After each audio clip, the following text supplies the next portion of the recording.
Okay, so today is going to be a different kind of video than normal as of late. I want to talk about my experience of being a youth group leader in my church. I had an opportunity to sit down with my whole youth group, me and the other leaders.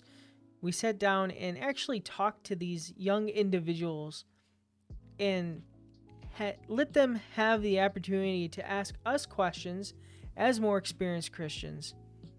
And they basically just wrote down any random question that came to their mind, and we put it in a hat and took them out like that. And it was a great time, and it was a lot of learning for all of us. And our youth group is very special, I think, personally, because we don't just sit there and preach to the kids.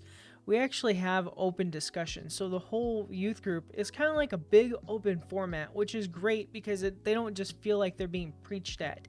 They feel more engaged, and that definitely shows by how much they retain and learn. And of course, a lot of questions and issues of faith got brought up for their age group. They came up with some really great questions. I mean, it was fantastic, like very deep questions.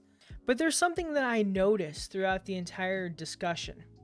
And the one thing that I kept noticing is they felt different than all the other kids of their age. In a way, I guess they kind of felt alienated. We often say, as older adults, we say these kids have it so easy and stuff like that. And I would actually argue, no, they don't have it so easy.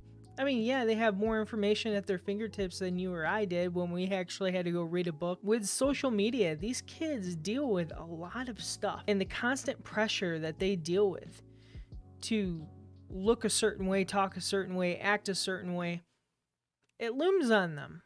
And it definitely shows when you start having conversations with them. One of the biggest things that kind of sticks out in my mind from our discussion was the fact that they did feel different. The fact that their friends would say, oh, you can't say that around this person because they're a Christian. Now, to us, as Christians, we would say, hey, that's a good thing. But in the mind of a 15 or 16-year-old, that's like an offense.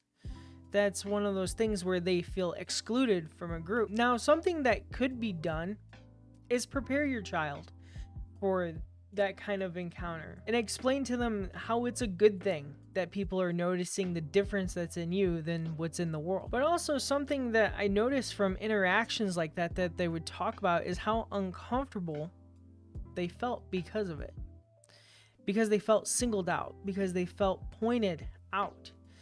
As a kid in that age group, you don't want to stand out. You want to kind of blend in for the most part. I mean, some kids are different and they want to, stand out in a crowd, but the majority of them don't. And this tends to kind of let them have this very much of a struggle between their faith and the desire to be popular or accepted by their peers.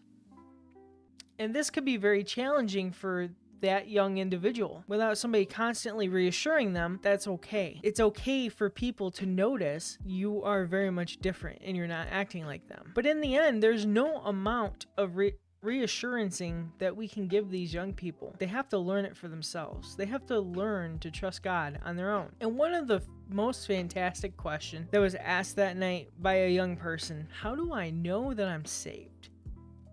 That's a great question. And let me rephrase. The question that was asked is, how do I know that I'm saved because I have questions and doubts?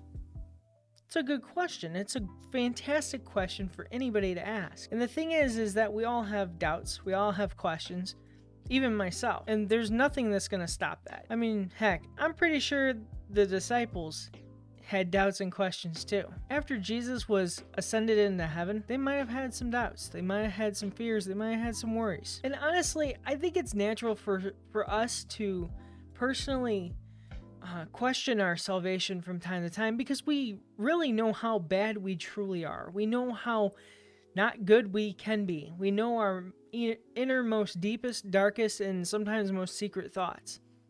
And the thought that somebody could accept us for who we are in that moment, even at the ugliest, is kind of mind-boggling to us. But to recap, these kids are going through a lot. You know, we often sit here and say, hey, they're not going through that much, their lives aren't that hard, yada, yada, yada. In reality, it is. So next time you see a young person, I want to encourage you to encourage that young person, because this day and age, they need it. To all my Christian friends out there, be like Jesus.